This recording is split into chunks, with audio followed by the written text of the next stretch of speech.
মিথ্যা মামলা হবে না।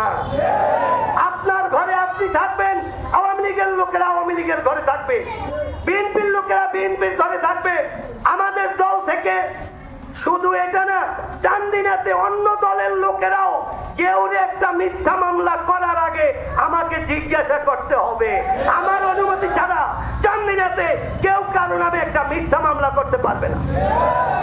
এবার আসেন, পুলিশেরা অনেক সময় হয়রানি করে, পুলিশেরা টাকা খাইয়া মামলা নেয়, এই করে ওই করে। আরে ভাই, পুলিশ তো কি মিলিটারির লগে খেলাইয়া অভ্যাস। আমরা এই ভয় দেখাইও না। আমি প্রশাসনের লোকদের ব্যাপারে আপনাদেরকে বলি, এখনো পুলিশেরা আমরা যদি থানায় ঢুকি আমাদেরকে চেয়ার ছেড়ে দেয়। এটা কি আমাদের ভয়ে না আমাদের প্রতি সম্মান দেখাইয়া? আমাদেরকে এই সম্মান দেখানোর কারণ কি? আমরা চোর এই জন্য? আমরা চাঁদাবাজ এই জন্য? মিথ্যা মামলা করি এই জন্য? বরং আমাদের মধ্যে 100% সততা আছে।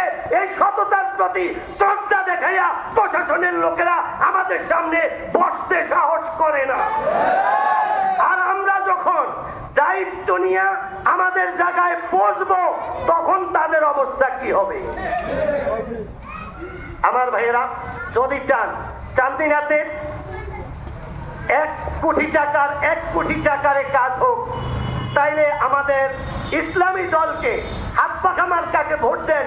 আপনাদের 1 কোটি টাকার কাজ 1 কোটি টাকারই হবে। 1 টাকা কারো পাপের সাহায্য হবে না এখান থেকে চুরি করার জন্য। আমরা যে কোথাও যাই আমাদের কিন্তু কোনো ফেস্টুন নাই। চান্দিনার গাছে আল্লাহর কাছে বদদোয়া করতে আছে, আল্লাহ যেমনে ফেরাক মারতে আছে, কোন দিন জানি মইয়া যায়। বুঝাইছিনি?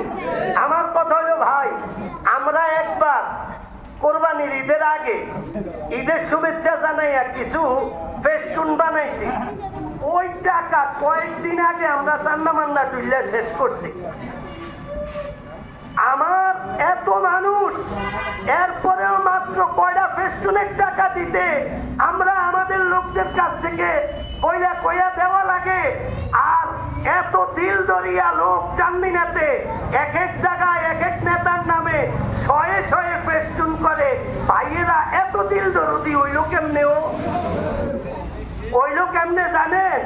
এমপি সাহেব, এই যে দেখেন আপনার লেগে 500 ফেস্টুন করে রাখছি, আপনি আইলে কিন্তু দেখছেন ওই যে হেন 1 কোটি আইব, আমি কিন্তু 60 লাখ মেরে দিব, কিছু কইেন না কইলাম। এটা চুরির জন্য ইনভেস্ট করা, চান্দিনার উপকারের জন্য নয়। তাহলে আমি আপনাদেরকে বলবো, আমাদের প্রচারণা যদিও দেখেন কম, আমি শুধু একটা গ্রামের কথা বলি। একটা গ্রাম আছে চান্দিনাতে, ওই গ্রামে আমি গতকালকে গেছি সন্ধ্যার পরে। ওই গ্রামে 2টা বা 3টা আওয়ামী লীগের ভোট আছে, আর সবই বিএনপির লোক। তো ওনারা আসছে আমার কাছে, আসার পরে আমি বললাম, কি ব্যাপার? নৌকা ধানের জন্য তো এলাকাতে কোনো অবস্থা নাই, হাত পাখা পাস করবো কেমনে? উপস্থিত সব লোকেরা বলছে, হুজুর, আমাদের গ্রামে যদি 400 ভোট হয় আর এর মধ্যে যদি 380টা কাস্ট হয়, 4 থেকে 5টা ভোট অন্য মার্কায় যাবে, আর প্রত্যেকটা ভোট হাত পাখায় যাবে।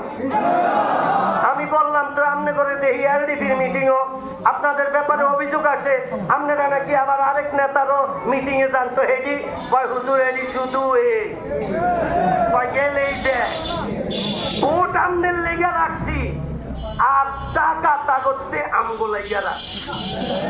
টাকা নিমু আর ভোট দিমু যে টাকাওয়ালারে না, কারণ আগের চুরির টাকা নিতে আসি।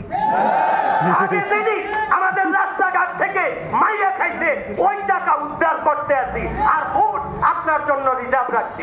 এই এত বারপুরবাসী, আপনারাও এইভাবে নিয়োগ করেন, দেখবেন প্রত্যেকটা কেন্দ্রে যেখানে 1500 ভোট কাস্ট হবে, ওখানে 1200 ভোট হাত পাখায় পাইছে, 300 ভোট 2 নেতায় ভাগ করে নিব। আপনাদের একটু সদিচ্ছার ব্যাপার। আপনারা যদি চান শান্তি, আপনারা যদি চান মাদক মুক্ত একটা চান্দিনা, আপনারা যদি চান আপনাদের সন্তানরা জুয়া মুক্ত মুক্ত হোক, মাদক মুক্ত হোক, একটু ন্যায়পরায়ণ হোক, আরামে থাকতে পারো, তাইলে 54 বছরের যে ভুল রাজনীতি ছিল ওই ভুল রাজনীতি বাদ দিয়া মৌতের চিন্তা করিয়া তারা করছে চুরি আমনের ভোটে নেতা হইয়া, ওই চুরির গুণা কিন্তু আমনের আমল নামায় আসতেছে। আমনের ভোটে নেতা হইয়া চুরির সুযোগ পাইছে, এখন সে চুরি করে গুণা আসতেছে আমার। আর আমি তো আপনাদেরকে বলতেছি, খোদার কসম খাইয়া বলি, আপনাদের 1 টাকাও আমি চুরি করব না। কাজে আমাকে ভোট দিলে চুরির গুণে আসার ন্যূনতম সম্ভাবনা নাই। আরেকটা কথা হইল, যদি হুজুরে ফেল করলো ভোটটা তো ফসা গেল। আয় হায়, আপনারা এত সচেতন। এই যে আওয়ামী লীগ বিএনপিরে ভোট দিচ্ছেন 54 বছর, দোনো দল কি একসাথে পাস করছে?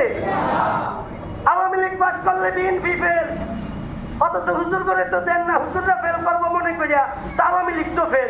আবার আওয়ামী লীগ পাস করছে, বিএনপি ফেল, 1,20,000 ভোট পাইয়া। তো যেটি ফেল করলো এটি কি ফসা গেছে না জেতা রয়েছে? তো জীবন ভর তো ফসার দল কই দিয়ে আইছেন, এইবার একবার ফসার দলটা করেন না। কথা বুঝেন না?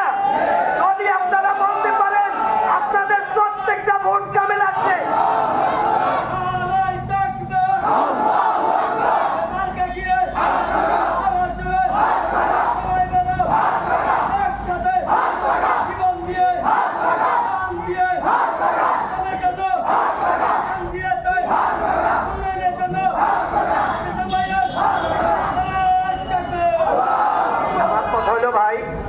আর এই যে এত বড় বড় সমাবেশ আমাদের হয়, এরা কিন্তু আমি ভয় পাই। কেন জানেন?